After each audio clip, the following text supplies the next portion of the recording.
শুক্রবার অযাচিত হস্তক্ষেপ ও দুর্নীতির অভিযোগ এনে পদত্যাগ করেছিলেন বোর্ড প্রধান লীলা স্যামসন। একই পথে হেঁটে এখন পর্যন্ত পদত্যাগ করেছেন 13 জন সেন্সর বোর্ড সদস্য। সেন্সর বোর্ডে এখন পদত্যাগের হিড়িক। শুক্রবার অযাচিত হস্তক্ষেপ ও দুর্নীতির অভিযোগ এনে পদক্ষেপ করেছিলেন বোর্ড প্রধান লীলা স্যামসন। একই পথে হেঁটে এখনো পর্যন্ত পদত্যাগ করেছেন 13 সেন্সর বোর্ড সদস্য।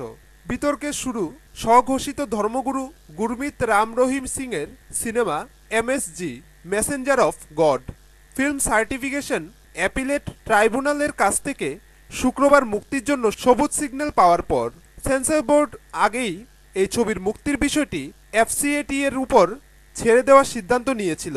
Centre board of film certification সদস্য পরিচালক সাজিয়ান করুণ সেন্সর বোর্ডের বডির কর্মপদ্ধতির প্রতি অসন্তুষ্টি প্রকাশ করে পদত্যাগ করেছেন। করুণ জানিয়েছেন তার পদত্যাগের কারণ শুধুমাত্র বিতর্কিত ছবি মেসেঞ্জার অফ গডের মুক্তি নয়, বরং সামগ্রিকভাবে সিবিএফসির সংসদীয় ও সাংগঠনিক ব্যর্থতা। যখন চেয়ারপারসনেই সরে দাঁড়িয়েছেন তখন তার অধীনে যারা একসঙ্গে কাজ করতেন তাদের পদত্যাগ করাটাই স্বাভাবিক। सेंसर बोर्ड जो अभी अपनी जगह पर है वो पूरा का पूरा सेंसर बोर्ड, उसके सारे मेंबर्स पिछली सरकार द्वारा लगाए गए थे।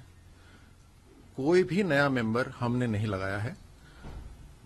और जिस एक्सटेंशन की सेंसर बोर्ड चेयरपर्सन जो बात कर रही हैं, एक्सटेंशन सभी सेंसर बोर्ड के मेंबर्स को दी गई है। এখনো পর্যন্ত 14 জন সিবিএফসি সদস্য তাদের পদত্যাগপত্র পাঠিয়ে দিয়েছেন। এমএসজির মুক্তিকে সিবিএফসির উপহাস বলে ব্যাখ্যা করেছিলেন লীলা স্যামসন, যদিও পরে তিনি জানিয়েছেন এমএসজি তার পদত্যাগের কারণ নয়। ये डिसीजन हमने पहले ही ले लिया था कि हम ट्राई तो कर रहे हैं, लेकिन अगर हमारी आवाज़ कोई नहीं सुनता है और अगर बोर्ड का कोई फर्क नहीं पड़ता है तो जब तक चेयरपर्सन है हम लोग हैं, और जब नहीं रहेंगी तो फिर हम। কেন্দ্রীয় তথ্য ও সম্প্রচার মন্ত্রী রাজ্যবর্ধন সিং রাঠোর জানিয়েছেন পদত্যাগের সিদ্ধান্ত স্যামসনের একান্ত ব্যক্তিগত। এখানে সরকারের জুলুমবাজির কোনো প্রশ্নই নেই। প্রাথমিকভাবে এমসিজিকে ছাড়পত্র দিতে চায়নি সেন্সর বোর্ডের এক্সামিনিং কমিটি। তারপরে এই সিনেমা নিয়ে সিদ্ধান্তের বিষয়টি এফসিএটির উপর ছেড়ে দেওয়া হয়। ব্যুরো রিপোর্ট, খবর ত্রিপুরা। ফের ভূস্বর্গে সন্ত্রাসের থাবা। দক্ষিণ কাশ্মীরের কুলগাঁয়ে জঙ্গি হামলায় নিহত হয় এক পুলিশ কর্মী এবং আহত হয় একজন। ফের ভূস্বর্গে সন্ত্রাসের থাবা। দক্ষিণ কাশ্মীরের কুলগামে জঙ্গি হামলায় নিহত এক পুলিশ কর্মী, জখম আরও এক ব্যক্তি। পুলিশ জানিয়েছে আজ সকালে অর্থাৎ শনিবার কুলগামের হোমশালিবাগের বিধায়কের বাড়ির সামনে জহুর আহমেদ দার নামে কর্তব্যরত এক পুলিশ কর্মীকে লক্ষ্য করে গুলিবর্ষণ করে জঙ্গিরা। আশঙ্কাজনক অবস্থায় নিকটবর্তী হাসপাতালে নিয়ে যাওয়া হয় তাকে। চিকিৎসকরা তাকে মৃত বলে ঘোষণা করে। জখম ব্যক্তি হাসপাতালে চিকিৎসাধীন। ব্যুরো রিপোর্ট, খবর ত্রিপুরা। বিশালগড় শুভচেতনা সামাজিক সংস্থা আয়োজিত 3 দিনব্যাপী দ্বাদশ বার্ষিক সাংস্কৃতিক উৎসবের প্রদীপ জ্বালিয়ে শুভ উদ্বোধন করেন রাজ্যের মুখ্যমন্ত্রী মানিক সরকার। শুভচেতনা আয়োজিত 3 দিনব্যাপী দ্বাদশ বার্ষিক সাংস্কৃতিক উৎসবের প্রদীপ জ্বালিয়ে উদ্বোধন করেন মুখ্যমন্ত্রী মানিক সরকার। এই উদ্বোধনী পর্বে অন্যান্যদের মধ্যে উপস্থিত ছিলেন বিশালগড় পঞ্চায়েত সমিতির চেয়ারম্যান দুলাল সরকার হাজারি, পুর পরিষদের ভাইস চেয়ারম্যান পার্থপ্রতিম মজুমদার, সভাপতিত্ব করেন শিক্ষাবিদ প্রফুল্লচন্দ্র চৌধুরী। সরকারটিলা এসবি স্কুল প্রাঙ্গণে আয়োজিত সংশ্লিষ্ট আয়োজনের প্রথম দিনে এক স্বেচ্ছায় রক্তদান শিবিরের আয়োজন করা হয়। উক্ত শিবিরে 40 জন যুবক যুবতী স্বেচ্ছায় রক্তদান করেন। উদ্বোধকের ভাষণে মুখ্যমন্ত্রী বলেন, শুভচেতনা আয়োজিত দ্বাদশ বার্ষিক সাংস্কৃতিক উৎসবে একাদশ রক্তদান দিবস কঠোর পরিশ্রমের ফল। তিনি আরো বলেন, এটা কোনো কারখানায় এখনো পৃথিবীর কোনো দেশে তৈরি হয় না, দোকানে কিনতে পাওয়া যায় না, কিন্তু রক্ত হচ্ছে সবচাইতে মূল্যবান ঔষধ। এটা মানুষের দেহেই তৈরি হয়। একমাত্র একজন মানুষই আরেকজন বিপন্ন মানুষকে তার প্রয়োজনে বেঁচে থাকার জন্য নিজের দেহ থেকে রক্ত দিয়ে সাহায্য করতে পারেন। আমাদের রাজ্য ত্রিপুরায় একটা সময় ছিল যখন এরকম রক্তের প্রয়োজন হলে পর রাজ্যের ভেতর থেকে আমরা সংগ্রহ করতে পারতাম না, বাইরে থেকে রক্ত সংগ্রহ করে আনতে হতো। কিন্তু গত 15-16 বছর যাবৎ আমাদের রাজ্যের শুভ হচ্ছে। এটা আসলে বিয়ের যৌতুক নিয়ে অধিকাংশ পরিবারের মধ্যে এই ধরনের মনোমালিন্য তৈরি হয়, তার থেকে গার্হস্থ্য হিংসার ঘটনা ঘটতে দেখা যায়। যৌতুক দেওয়া এবং নেওয়া দুটোই কিন্তু বেআইনি কাজ, কিন্তু এটাকে বন্ধ করা যাচ্ছে না। শুধু পুলিশ অথবা কোর্ট কাছারি দিয়ে এটা বন্ধ করার চেষ্টা করলে পরে ভুল করা হবে। মানুষের চেতনার মধ্যে আনতে হবে যে বিয়ের সময় আমি কেন যৌতুক নেব, অথবা বিয়ের সময় আমরাই বা কেন কন্যাপক্ষ যৌতুক দেব। এই দুদিক থেকেই এটা বন্ধ হওয়া উচিত। আপনারা এই শুভ চেতনা ক্লাবের পক্ষ থেকে যদি উদ্যোগ নিয়ে, খুব বড় পরিসরে যাওয়ার দরকার নেই, আপনাদের গ্রাম এলাকা যেখানে আপনারা কাজকর্ম করেন সেখানে সাধারণ মানুষের মধ্যে এই চেতনার বিস্তার যদি ঘটাতে পারেন, তাহলে গার্হস্থ্য হিংসাকে নিয়ন্ত্রণ করা। ব্যুরো রিপোর্ট, খবর ত্রিপুরা। নিচে আবার ছোট্ট বিজ্ঞাপন বিরতির সঙ্গে থাকুন। বিজ্ঞাপন বিরতির পর আবারও স্বাগত। নিজের 9 বছরের জীবন্ত কন্যা সন্তানকে কবর দিতে গিয়ে প্রতিবেশীর হাতে ধরা পড়ল এক পাষণ্ড পিতা। ঘটনা কলমচড়া থানাধীন পুটিয়া গ্রামে। পুলিশ অভিযুক্ত পিতাকে আটক করেছে। নিজের 9 বছরের কন্যা সন্তানকে জীবন্ত কবর দিতে গিয়ে প্রতিবেশীর হাতে ধরা পড়ল নিষ্ঠুর পিতা। গুরুতর অসুস্থ অবস্থায় ওই নাবালিকাকে নিয়ে যাওয়া হয় বক্সনগর হাসপাতালে। ধৃত পিতা আবুল হোসেনকে মানুষ কলমচৌড়া থানার হাতে তুলে দেন। ঘটনায় পুটিয়া গ্রামে ছড়িয়ে পড়েছে তীব্র ক্ষোভ। জানা গেছে, বৃহস্পতিবার রাতে 3য় শ্রেণীর ছাত্রী নাবালিকা রুকসেনা খাতুনকে বাবা আবুল হোসেন মুখে কাপড় গুজে হাত পা বেঁধে সারা রাত খাটের নিচে বেঁধে রাখে। মেয়েটির অপরাধ, সে নাকি ঘরে জল ফেলেছিল। শুক্রবার সকালে মেয়েটির মা সূচনা বেগম বাড়ি থেকে বেরিয়ে যান। আবুল হোসেন ততক্ষণে বাড়ির উঠোনে একটি গর্ত করে মেয়েটিকে বাধা অবস্থায় ওই গর্তে পুঁতে দেওয়ার উদ্দেশ্যে নিয়ে আসে। শেষে হাত ও পায়ের বাঁধন ছেড়ে দিয়ে তাকে গর্তে ফেলে মাটি দিয়ে ভরাট করে দেয়। এমন সময় প্রতিবেশী জিয়াউল হক মেয়েটির গোঙানির পাশাপাশি কোদালের শব্দ শুনে এগিয়ে এসে দেখে ওই পাষণ্ড মাটির উপরে থাকা মেয়েটির মাথার উপর টুকরি ফেলে পালিয়ে যায়। সঙ্গে সঙ্গে গ্রামের মানুষের ভিড় জমে যায় ঘটনাস্থলে। ছড়িয়ে পড়ে উত্তেজনা। এদিকে গ্রামবাসীরা মেয়েটিকে গুরুতর আহত অবস্থায় উদ্ধার করে নিয়ে আসে হাসপাতালে। খবর পেয়ে পৌঁছায় পুলিশ, গ্রেপ্তার করে আবুল হোসেনকে। বাবা তোমার আজকে কিটা করছে? না কি রে, কিটা করছিল তুমি? তোমার কি প্রত্যেকদিন মারে? হ্যাঁ, আমার মা মারে নি, শুধু বাবা মারে। গাতাত কি এর লেগে ফালাইছে? পানি পড়েছে দেখে। এটার নাম রুকসানা। আপনার নাম কিটা? আপনার স্বামীর নাম? আবুল হোসেন। কি তা নেশা করেনি? গাঁজা মদ খায়নি? খায়। চলো। এটা সকালে ডটটা দেয়া গেছে। কটার সময়? 9টা না 8টা। হ্যাঁ, এই 8টা। ইয়ে কোন জায়গা থেকে ইয়ে করছিল দাদা? উডানের মিজে আমি কই দেই না, ভয় পাই নি। তা আমি যারা কাজলি করে উডানে কেউ খারাপ করে আপনারে বাইন্দা লাইছি না, মুখটা বাইন্দা লাইছি না, মুখ মানছতা এইটা করলে ভুল হইব। বউ কই আসলো? আমার বউ আসছিল, আমার বউ দেখতে গেছে রেখার কাছে। আমি কই সাইডে তুমি একটু তুমি ডরাইও না, যখন ভয় পাই তোমার যখন ডরা যখন কাজ করে মা তোলো তোমার তার হাত তোলো। এইটার লাগে অক্ষর বিশ্বাস করেন। এটার লেগে ডটা দেয়। এটার লাগে ডটা দেয়। মেয়েটিকে আপাতত প্রতিবেশীদের পর্যবেক্ষণে তার মায়ের কাছে রাখা হয়েছে। ঘটনার তদন্ত শুরু করেছে পুলিশ। জল ফালানোর পরে মেয়ের বাবা খুব মারছে লাঠি দিয়ে, মায়েরা হাত বাঁধা চোখের নিচে সারা রাত্র রাখছে।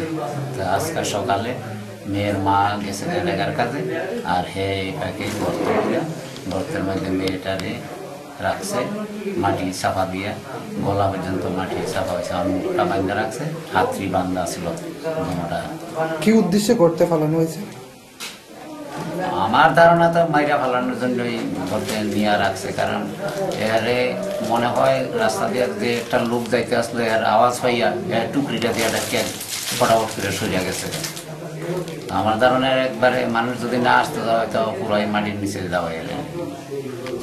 এই মেয়েটার উপরে এইভাবে টর্চার করে, মেয়েটা মারধর করলে মেয়েটা ফালাইয়া জায়গা।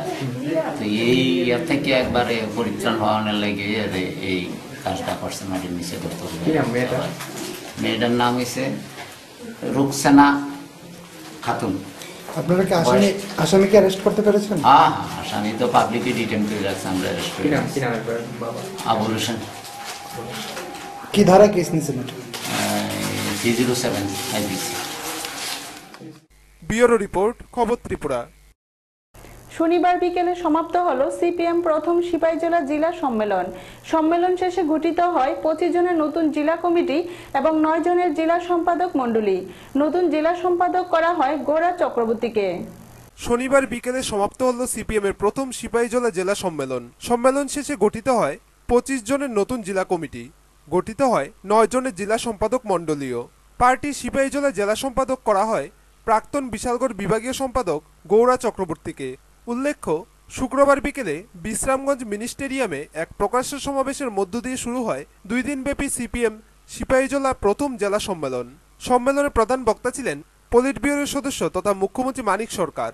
সমাবেশ শেষে বিশ্রামগঞ্জ মাল্টিপারপাস হলে সুকুমার বর্মন ও অশ্বিনী দেববর্মা মঞ্চে শুরু হয় 2 দিনব্যাপী সম্মেলনের কাজ। সম্মেলনের উদ্বোধন করেন সিপিএম রাজ্য সম্পাদক বিজন ধর। সম্মেলনে সম্পাদকীয় প্রতিবেদন পেশ করেন গৌরা চক্রবর্তী। সম্পাদকীয় প্রতিবেদনের উপর আলোচনা করেন 14 জন প্রতিনিধি। সম্মেলনে মোট 300 জন প্রতিনিধি উপস্থিত ছিলেন। 2 দিনব্যাপী সম্মেলন শেষে শনিবার গঠিত হয় 25 জনের নতুন জেলা কমিটি এবং 9 জনের সম্পাদক মণ্ডলী। নতুন সিপাহীজলা জেলা সম্পাদক পদে নির্বাচিত হন গৌরা চক্রবর্তী। ব্যুরো রিপোর্ট, খবর ত্রিপুরা।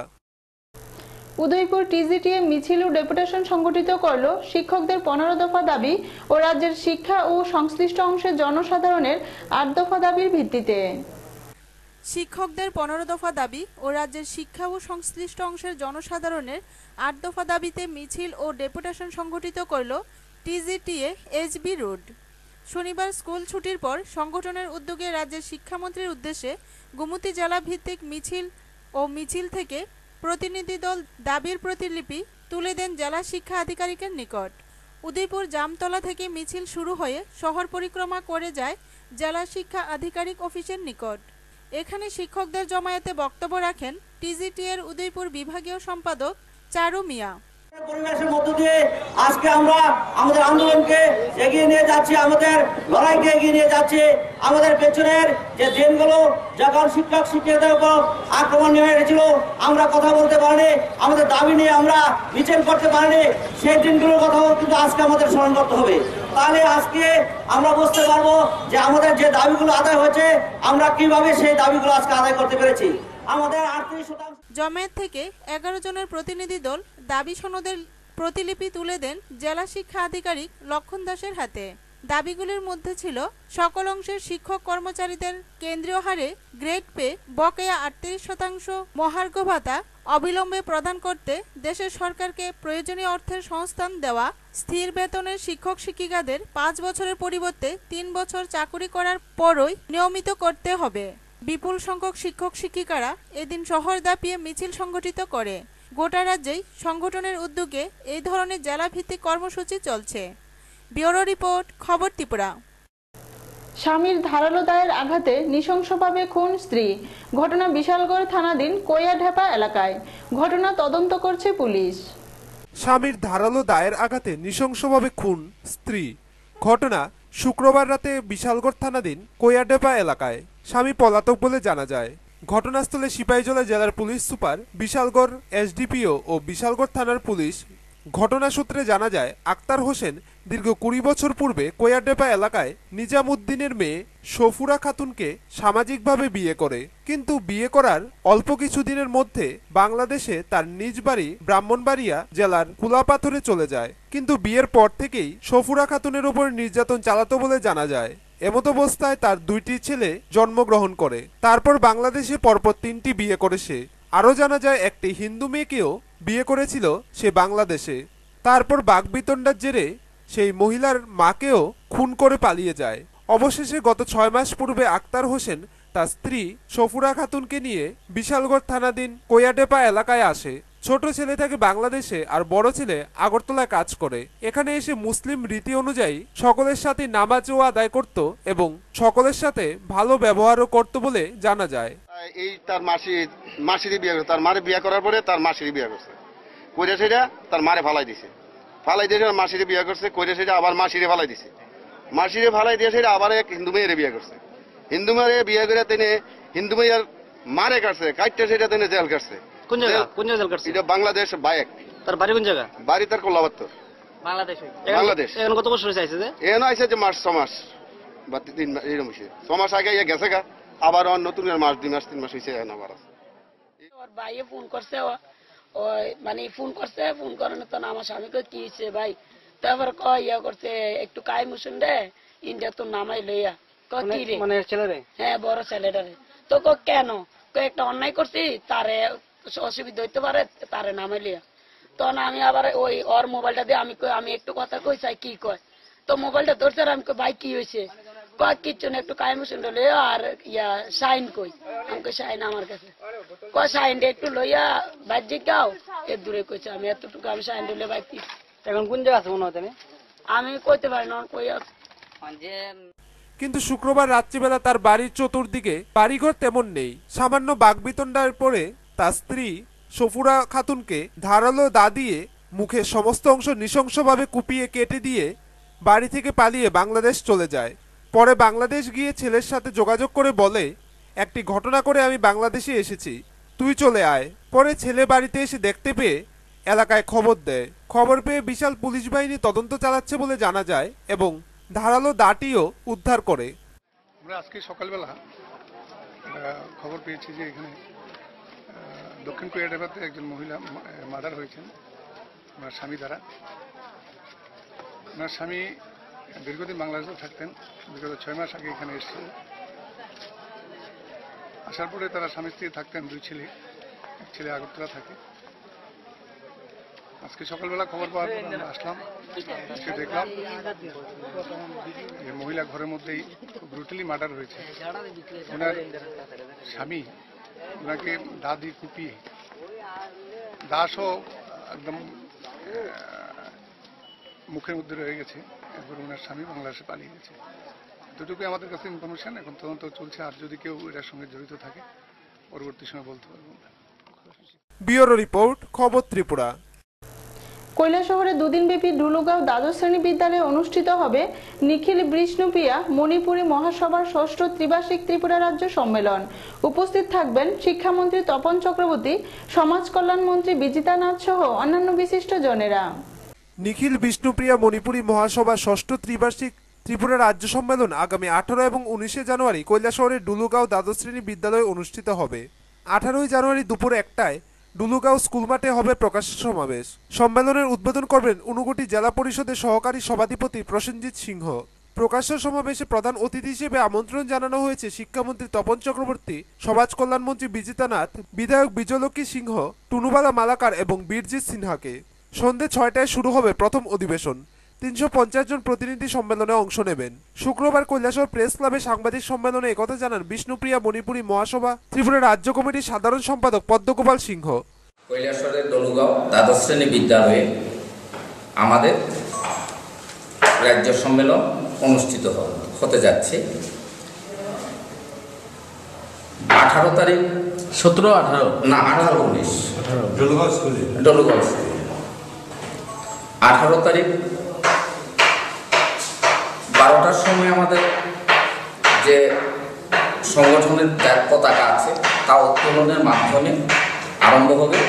আর প্রকাশ্য সমাবেশ শুরু হবে ওই ডলুগাঁও দ্বাদশ শ্রেণী বিদ্যালয়ে বেলা 1 ঘটিকার থেকে। আপনারা আশা করি আসবেন। সেখানে আপনাদের আমরা সহযোগিতা চাই, আপনারা আসবেন। বিষ্ণুপ্রিয়া মণিপুরী মহাসভা একটি অরাজনৈতিক সামাজিক সংগঠন। 1932 সালে আসামের কাছাড় জেলার বিরাটসভা নিয়ে সংগঠনের প্রথম আত্মপ্রকাশ ঘটে। 1965 সালে সংগঠনের নতুন নামকরণ হয় নিখিল বিষ্ণুপ্রিয়া মণিপুরী মহাসভা। ব্যুরো রিপোর্ট, খবর ত্রিপুরা। শনিবার উদয়পুর বিভাগীয় কমিটির ডাকে দেশের সরকারের শিক্ষার উপর আক্রমণের প্রতিবাদে পথে নামল উদয়পুর এসএফআই বিভাগীয় কমিটি ও ভারতের ছাত্র ফেডারেশন। দেশের বিজেপি সরকার উচ্চশিক্ষার বরাদ্দকৃত অর্থ থেকে ৩,৯০০ কোটি টাকা কমিয়ে দিয়েছে গত 15 জানুয়ারি। অন্যদিকে রাজ্যের তপশিলি জাতি অংশের ছাত্রছাত্রীদের স্টাইপেন্ডের প্রায় 9.5 কোটি টাকা কম দিয়েছে কেন্দ্রীয় সরকার। বিজেপি সরকার কর্তৃক শিক্ষা ও ছাত্রছাত্রীদের উপর ক্রমাগত ভয়ানক আক্রমণের প্রতিবাদে গর্জে উঠল ভারতের ছাত্র ফেডারেশন। শনিবার উদয়পুরে এসএফআই বিভাগীয় কমিটির আহ্বানে দেশের সরকারের শিক্ষার উপর আক্রমণের প্রতিবাদে রাস্তায় নামল ছাত্রছাত্রীরা। উদয়পুর টাউন হলের সামনে থেকে মিছিল শুরু হয়ে শহরের central route, New Town route পরিক্রমা করে মিছিলটি। স্লোগান সোচ্চার গর্জমান মিছিল থেকে দেশের বিজেপি সরকারের প্রতি তীব্র হুঁশিয়ারি জানানো হয়। মিছিলে শত শত ছাত্রছাত্রীর সাথে পা মেলান এসএফআই রাজ্য সভানেত্রী নীলাঞ্জনা রায়, রাজ্য সম্পাদক নবারুণ দেব জানান, নেতৃত্বে সরকার প্রতিষ্ঠিত হওয়ার পর আমরা দেখলাম যে শিক্ষার উপর গেরুয়াকরণ, সাম্প্রদায়িকরণ আক্রমণ সংঘটিত হচ্ছে। আবার নতুন করে আমাদের এই সরকারের নেতৃত্বে গতকালকে আমরা দেখলাম যে উচ্চশিক্ষার খাত থেকে এই ৩,৯০০ কোটি টাকার উপর সেই টাকা কাটছাট করে দেওয়া হয়েছে। উচ্চশিক্ষার উপরে ভয়ঙ্কর আক্রমণে বিজেপির নেতৃত্বে সরকার নিয়ে আসছে। তার সঙ্গে আমাদের রাজ্যের তফসিল অংশের ছেলেমেয়েদের যে স্টাইপেন্ড 18 কোটি টাকার উপর সেখানে যাওয়া হয়েছিল, সেখানে 9 কোটি 70 লক্ষ টাকা দেওয়া হয়েছে, এখানে অর্ধেক টাকা। ব্যুরো রিপোর্ট, খবর ত্রিপুরা। গৌরনগর ব্লকে সিপিএম পরিচালিত যুবরাজনগর গ্রাম পঞ্চায়েতের ২ নম্বর ওয়ার্ডের ৮ জন কংগ্রেস সদস্য সিপিএম দলে যোগ দেন। এই দলবদলকে কেন্দ্র করে অনুষ্ঠিত হয় সাধারণ সভা। 16 জানুয়ারি শুক্রবার গৌরনগর ব্লকের সিপিএম পরিচালিত যুবরাজনগর গ্রাম পঞ্চায়েতের 2 নম্বর ওয়ার্ডের 8 জন কংগ্রেস সদস্য সিপিএম দলে যোগ দেন। এই দলবদলকে কেন্দ্র করে এদিন বিকেলে যুবরাজনগরে অনুষ্ঠিত হয় দলের সাধারণ সভা। সবাই সিপিএম ঊনকোটি জেলা সম্পাদক মণ্ডলীর সদস্য ইউনুস মিয়া খাদিম বলেন, এই জায়গাটার মধ্যে আমরা আমাদের পার্টির উদ্যোগে এখানকার কিছু মানুষ দীর্ঘদিন যাবৎ তারা কংগ্রেস করতেন, তারা সিদ্ধান্ত নিয়ে আমাদের পার্টির নেতাকর্মীদের সাথে যোগাযোগ করেন এবং তার পরিপ্রেক্ষিতে আজকে আমরা সভা করলাম। আসলে মুদ্রা কথা যেটা, যে রাজ্যের মানুষ তাদের বাস্তবতার যে অভিজ্ঞতা, বাস্তব অভিজ্ঞতা, এই রাজ্যের মধ্যে একটা বামফ্রন্ট সরকার সারা দেশের মধ্যে দাঁড়িয়ে একটা ব্যতিরিক অবস্থানে থেকে রাজ্যের মধ্যে কাজ করছেন। এই রাজ্যের মধ্যে যে শান্তি সম্প্রীতির পরিবেশটা বজায় আছে, সেই শান্তি সম্প্রীতির পরিবেশটার এ রাজ্যের সর্ব অংশের মানুষ সেটা ভোগ করছেন, সেটাকে উপলব্ধি করছে। তাকে বিনষ্ট করবার জন্য নতুন কায়দায়, বিশেষ করে কংগ্রেস, আইপিএফটি বা ওই ধরনের যে বিজেপি সহ রাজনৈতিক দলগুলো ভেতরে ভেতরে এ রাজ্যের মধ্যে একটা অস্থির পরিবেশ তৈরি করবার জন্য যে চক্রান্ত ষড়যন্ত্র শুরু করেছেন, এবং রাজ্যের মুখ্যমন্ত্রী মানিক সরকার, যাকে নিয়ে সারা ভারতবর্ষব্যাপী আজকে আলোচনা হচ্ছে, এ দেশের সবচাইতে বেশি পরিচ্ছন্ন প্রধান মুখ্যমন্ত্রীর নাম কি সবাই এক বাক্যে মানিক সরকার বলতে পারেন। সিপিএম ঊনকোটি জেলা কমিটির সদস্য মফস্বর আলী বলেন, 2 নং ওয়ার্ডে আজকে 4 পরিবারের 8 জন ভোটার, তারা দীর্ঘদিন কংগ্রেস করতেন। কংগ্রেসের প্রতি বৃতশ্রদ্ধ হয়ে তারা আমাদের পার্টিতে আজকে অংশগ্রহণ করেছেন। আমরা জীবী সভা করলাম এবং জীবী সভার পরে ওনাদের বাড়িতে আমরা জীবী সভা করছি এবং ওনারা আমাদের পার্টিতে অংশগ্রহণ করছেন। ওনারা দীর্ঘদিন আগে কংগ্রেস করেছেন, এখন কংগ্রেস ত্যাগ করে আমাদের পার্টিতে আসেন এবং আগামীতে আরও অনেকেই আমাদের পার্টিতে আসার জন্য আমাদের সঙ্গে যোগাযোগ করতেছেন। কংগ্রেসের বেহাল অবস্থা সারা দেশে। কংগ্রেস গরিব মানুষের স্বার্থে প্রতিনিয়ত সিদ্ধান্ত গ্রহণ করে, এটা আজকে যেমন ভারতবর্ষের সব জায়গার মানুষ বুঝতেছেন, সারা ভারতবর্ষের মানুষ বুঝতেছে, আমাদের ত্রিপুরা রাজ্যের মানুষ বুঝতেছে, আমাদের এইসব এলাকাতেও, যুবরাজনগর এলাকাতেও মানুষ বুঝতেছেন যে কংগ্রেস গরিব মানুষের জন্য কোনো কাজ করতে পারে না। বিজেপি ঠিক সমান, বিজেপিও গরিব মানুষের জন্য কোনো কাজ করে না। এই সময়ের মধ্যে বিজেপি দিল্লিতে যে সমস্ত সিদ্ধান্ত গ্রহণ করছে। সদ্য সিপিএম দলে আসা ব্যক্তিরা জানান, ভালোভাবে থাকা ও চলার আশা নিয়ে আমরা সিপিএম এ এসেছি। কংগ্রেস আজকে 15 বছর ধরে করতেছি, কিন্তু আমি কিছু পাইছি না দিনা কংগ্রেস থেকে, অতএব ইতালিকে আমি সিপিএম এর প্রতি সমর্থন করলাম। দলবদল অতীতেও ছিল, বর্তমানেও আছে, ভবিষ্যতেও থাকবে, এ নিয়ে কোনো সন্দেহ নেই। তবে সিপিএম এর কাছে সবচেয়ে বড় বিষয় হলো আগামী 2018 সালের বিধানসভা নির্বাচন পর্যন্ত দলে আসা মানুষদের ধরে রাখা। কারণ 1993 সালে রাজ্যে তৃতীয়বারের মতো সিপিএম পরিচালিত বামফ্রন্ট ক্ষমতায় বসলেও 1998 সাল থেকে সিপিএম বিধানসভা নির্বাচনে কৈলাসহর টাউন কেন্দ্র জয়ের মুখ দেখেনি। টানা 4 বার বীরজিৎ সিনহা এখান থেকে বিধায়ক নির্বাচিত হয়েছেন। রাজনৈতিক বিশ্লেষকদের অভিমত, কৈলাসহরের মাটিতে বীরজিৎ সিনহাকে ধাক্কা দিতে হলে সিপিএমকে অবশ্যই সাংগঠনিক ভিত আরও শক্তিশালী করতে হবে।